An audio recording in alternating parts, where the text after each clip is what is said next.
बिस्मिल्लाहिर्रहमानिर्रहीम। एक मरतबा फिर आपकी खिदमत में हाजिर हूँ एक नए वीडियो के साथ। एक मौजू जिस पर हमने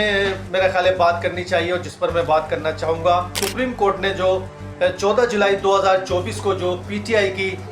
नशिस्तों के हवाले से जो मखसूस नशिस्तें थी उनके हवाले से जो फैसला दिया था, उस पर जो इलेक्शन कमीशन ने जो है अपनी दरख्वास्त दी थी। सुप्रीम कोर्ट ने हालांकि बिल्कुल वजाहत के साथ कह दिया था कि ये 80 की 80 नशिस्तें जो है पीटीआई को मिलना चाहिए। और सुप्रीम कोर्ट ने कहा था कि खुद इलेक्शन कमीशन जो है अपने फैसलों में ये वाजे कर चुका है कि वो पीटीआई को एक सियासी जमात मानता है। लेकिन उस वक्त जो है इलेक्शन कमीशन ने 39 जो पीटीआई के मेंबर थे उनकी सीटों का तो नोटिफिकेशन जारी कर दिया, लेकिन 41 सीटों का नोटिफिकेशन ये कहकर रोक लिया कि इसके हवाले से हमें मजीद वजाहत की जरूरत है। और कुछ दिन बाद सुप्रीम कोर्ट के फैसले के खिलाफ दरखास्त देते हुए इलेक्शन कमीशन ने वजाहत मांगी सुप्रीम कोर्ट से कि वो बाकी की जो 41 नशिस्तें हैं वो समझता है कि चूंकि हम इनको पीटीआई को जो है सियासी जमात मानते नहीं, तो हम इनको ये सीटें नहीं दे सकते। इस हवाले से जो है उन्होंने सुप्रीम कोर्ट से जो है वजाहत तलब की। 2 दिन पहले जो है सुप्रीम कोर्ट ने इस हवाले से अपना जो है वजाहती हुक्म भी जारी कर दिया है। और उसमें अगर ये कहा जाए कि इलेक्शन कमीशन को उसमें जो है ताखिरी हरबे इस्तेमाल करने का जो है कसूरवार करार दिया गया है। एक मरतबा फिर वजाहत कर दी गई है कि ये सीटें जो है सिर्फ और सिर्फ जो है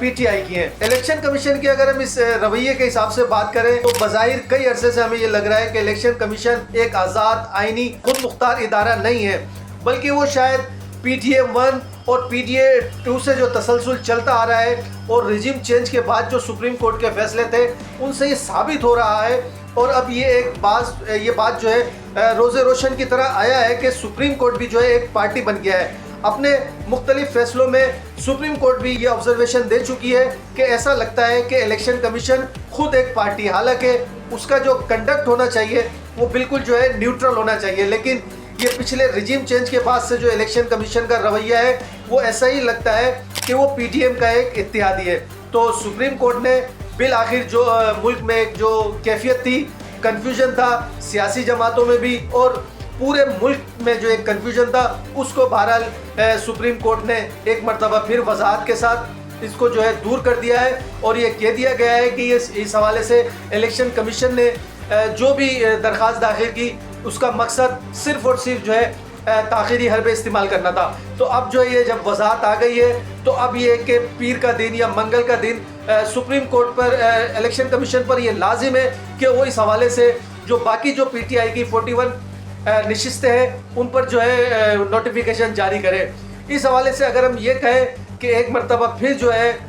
पीडीएम के जो सियासी जोमा है, जो सियासी कायदीन है और जो सियासी जमात है, उनके अरमानों पे एक मरतबा फिर ओस पड़ गई है, क्योंकि अब पिछले दिनों से एक ये और डंका बजाया जा रहा है कि आईनी तरमीम का एक मुजव्वज़ा जो है पैकेज वो लाया जाएगा ताकि इस हवाले से जो है आइन में तरमीम की जा सके। अफवाहें गर्दिश कर रही है कि इसका एक मकसद तो ये भी है कि जो सुप्रीम कोर्ट के जजेस की जो रिटायरमेंट की उम्र है 65 साल, उसको मजीद 3 साल बढ़ाकर जो है 68 साल कर दिया जाए, ताकि जो है जो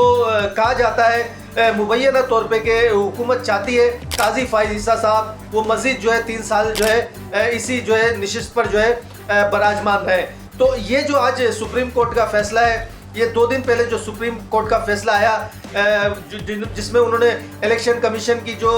वजाहत थी उसके तमाम जो है इवाम को दूर करते हुए ये इलेक्शन कमीशन को पाबंद कर दिया है कि वो इस हवाले से जो है जल्द से जल्द जो है इसका नोटिफिकेशन जारी करे। तो इस फैसले के आने के बाद से सियासी पार्टियाँ हैं उनका ये ख्याल था कि हम जो है इसको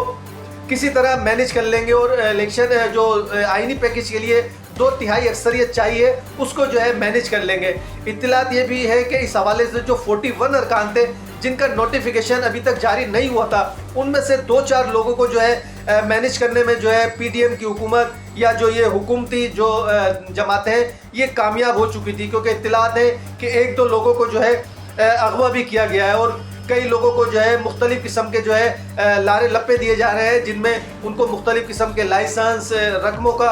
जो है बेदरीग इस्तेमाल और उनको जो है ऑफरें की जा रही हैं। तो इस सुप्रीम कोर्ट के इस फैसले ने जो है मुझे ये लगता है कि इनके जो अरमानों पर जो है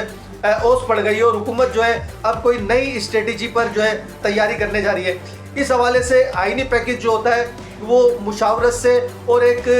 कंसेंसस से आना चाहिए, लेकिन देखा जा रहा है कि ये आईनी पैकेज को जो है हुकूमत जो है बजोर ताकत मनवाने पर तुली हुई है। मौलाना फजलुर रहमान जो है कंफ्यूजन का शिकार है। कहीं उनका बयान आता है कि वो बिल्कुल किसी भी शख्स की जो है तोसी नहीं चाहते, चाहे वो फौज में हो, अदलिया में हो या ब्यूरोक्रेसी में, लेकिन दूसरी तरफ वो कुछ